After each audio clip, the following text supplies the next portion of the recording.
On learning of Kutuzov's arrival, he immediately observed with an air of satisfaction that the Russian general could not have come for the purpose of continuing the retreat. He would certainly give battle.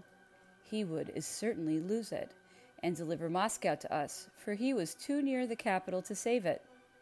Thanks were due to the Tsar for having made this change at such a moment, which could not have been more propitious.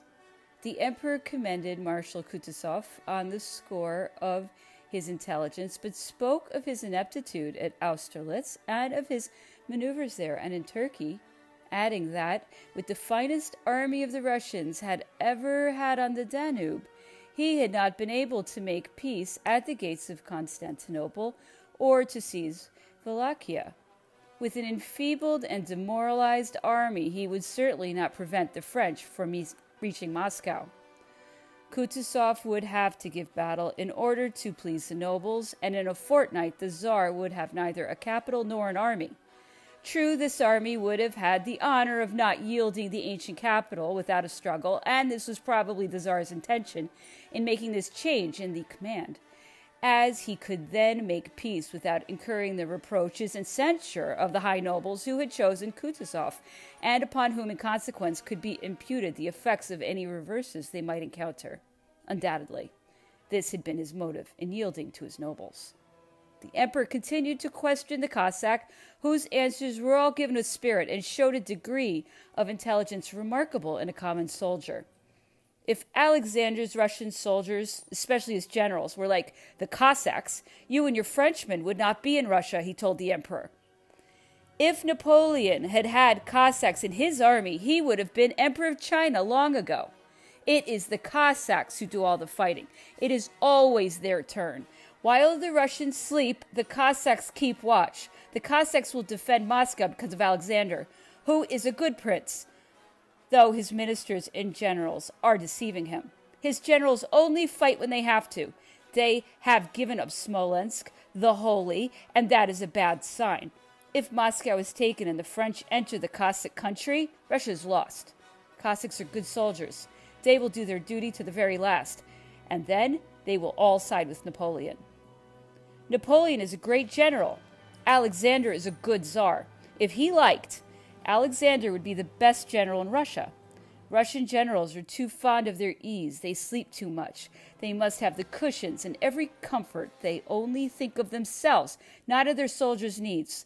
The French fight well, but they do not keep a good lookout. They like to pillage. They slip away from their units to hunt through houses, and the Cossacks profit by this and capture large numbers every day and recover their booty from them. Had it not been for the Cossacks, the French would have been in Moscow, in Petersburg, even in Kazan. It is the Cossacks who hold them up every day. The Cossacks, like the King of Naples, who makes a fine show, for he is a brave soldier and always the first to come under fire. Word has gone round that he is not to be killed, but they do want to take him prisoner. We found Gat September 1st, partly burned and still smoking. They had been caught at work sooner than at Vyazma. Attempts were made to stop the fire. The emperor made an extended reconnaissance in front of the city and all round it. He visited the hospital, which lay at the town gate and had not been burned. He speeded up the rebuilding of the bridges and the crossing of the troops. He did not return until very late. The time had come at last for the battle he had so ardently desired. He went over with relish all he had heard, adding to the following reflections. The new general cannot continue this plan of retreat, which is condemned by national opinion. He has been summoned to command the army on condition that he fights. Therefore, the system of warfare pursued hitherto must be changed.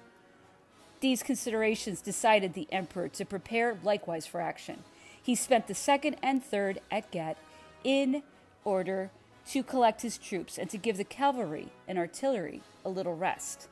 Feeling it needful to bring some order among the convoys that were blocking the roads, and thus giving the artillery a chance of getting to the front in time for the battle which he deemed imminent, the emperor ordered the burning of all vehicles that were jammed in front of the convoys.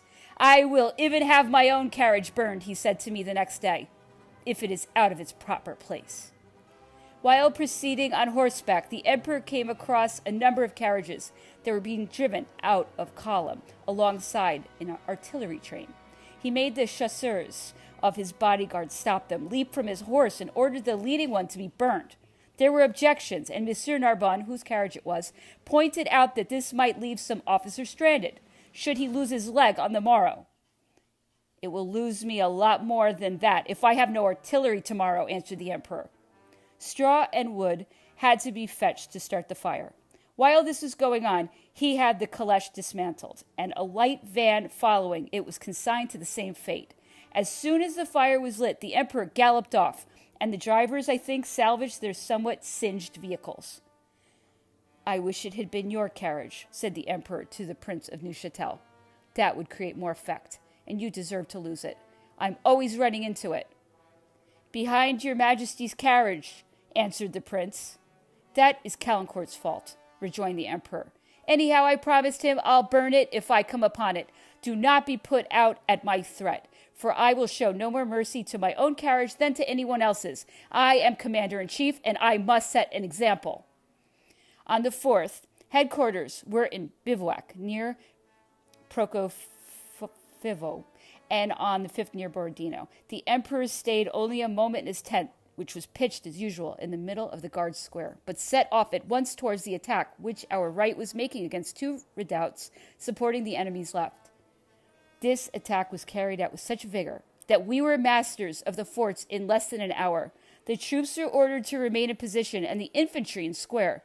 This was a wise act of foresight on the part of the emperor, because half an hour after dusk, and long after the action had taken place, Russian cuirassiers, supported by infantry, charged on our squares with great vigor, making for the redoubts, which they hoped to force us to evacuate and allow them to occupy during the confusion of the night attack.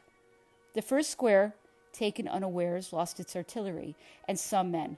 The others, put on their guard by firing, held firm, and the Russian cuirassiers, badly mauled by our guns and musket fire and ill supported in their attack, were obliged to retire and leave us to these redoubts, which were the key of their position.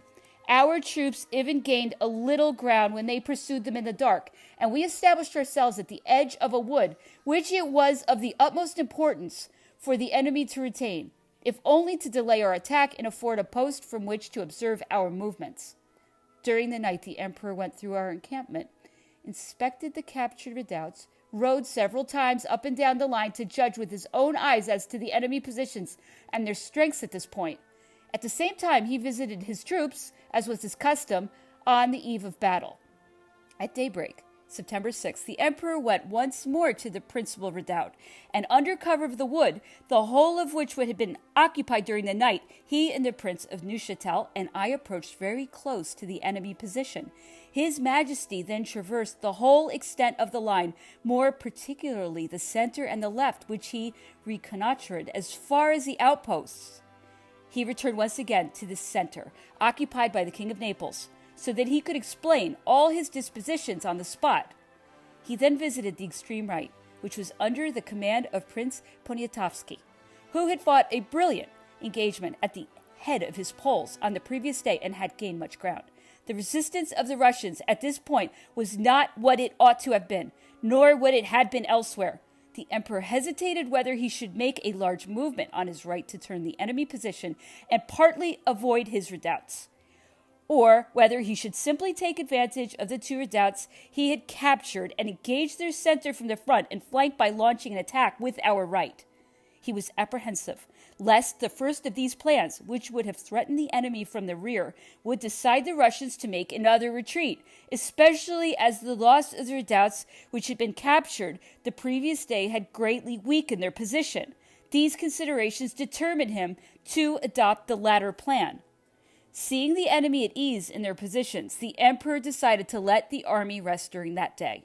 This would also give him an opportunity of bringing into line the artillery reserves and whatever had gotten slightly to the rear. He also thought, and this was the last consideration determined him, that the enemy, who had come at nightfall to retake the redoubts essential to the support of their left, would make some efforts during the day to recapture that position, or at least make some efforts to recover the ground gained by the Poles. If they did this, The emperor hoped for an engagement which would produce exceedingly advantageous results for himself, but the day was spent on both sides in observing one another, except on the part of the Poles, who gained a little more ground, thus allowing us a very advantageous deployment on the enemy's flank for the Moros' attack.